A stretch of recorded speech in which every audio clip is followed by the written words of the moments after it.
I was in the newspaper business for 18 years.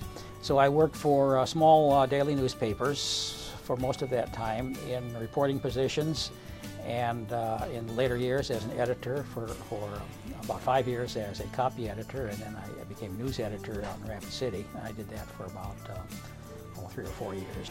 I admire his dedication to journalism because, after all, he claimed in class that he was an old newspaper man, and he ended up teaching at SDSU, and I just kind of admire that about him, that he loved newspapers so much and had such a passion for it that he decided to go on to teach that passion and inspire it in other students as well. One of the things that I found very pleasurable in the newsroom as a boss in the newsroom was instructing reporters in helping them along, helping them develop as reporters and writers, and I found this very fulfilling, and thought, well, maybe I should teach. But to teach, you have to have the credentials, and so that's what I did then. I quit my job, threw up my career, and went down to Arizona to do graduate work. My experiences with Professor Getz have all been very good. I've had about three or four classes with him. They've all been entertaining. I would say the biggest thing that I always take out of them is that he has very dry humor. We're all gonna miss it. My experiences with him have been entertaining, to say the least. I've had a couple classes with him, and he always just seems to make the classes fun, and he's very charismatic and has little quirks about himself that is kind of uniquely his, and the way he tells stories or goes off on little rants is entertaining in class, and I always thought it was really, really funny.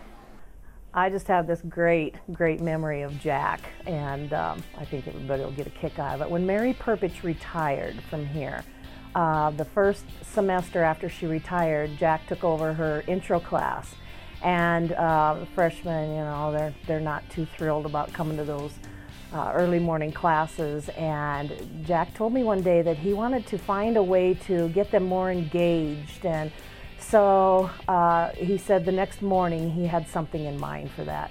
So curiosity got me. The next morning I went across the hall and I checked in his room as the students were walking in, and it was just hilarious because Jack had taken some police tape and had taped off the back of the room, the seats in the back of the room, and then he had also put an outline of a body on the floor.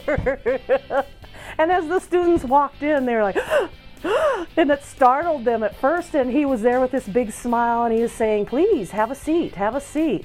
And it was just hilarious to see the reaction from those students, but that's the type of guy that Jack is. He's also a great professor because he does have a lot of great experience working at the Rapid City Journal. He talked a lot about that during class. Reporter, I was sort of all over the map. I have covered sports, not too well, and police and law enforcement, the justice system, local government, state government. I was the legislative correspondent from Pierre for. And it was always great to get that insight from him and, you know, learn all of his different stories. He is well known for all his anecdotes.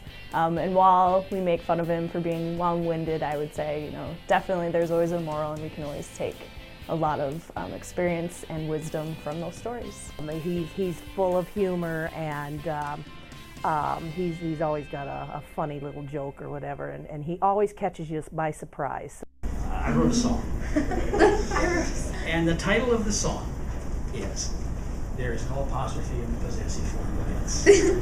The apostrophe song that he sings in basic news writing is by far my most favorite memory of him. There is no apostrophe in the possessive form of it. Just the way that he sings, I can't even remember all the words, but I just know that there's no apostrophe.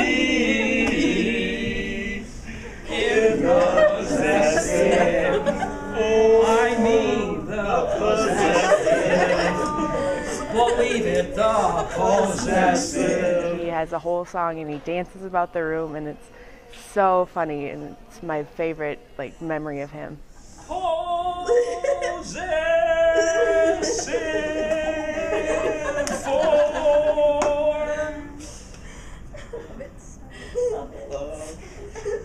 You know, there's no apostrophe in the possessive. I think I'm an entertainer at heart, and so I enjoy doing my labs in basic news writing because we have, at least some of us, at least I have an enjoyable time with that, in presenting that material, and interaction with students has been the most fun. I know that the journalism department is going to miss him a lot just because he's taught here for so long. He kind of has just become an icon in the journalism department, and I think the next person's going to have big shoes to fill.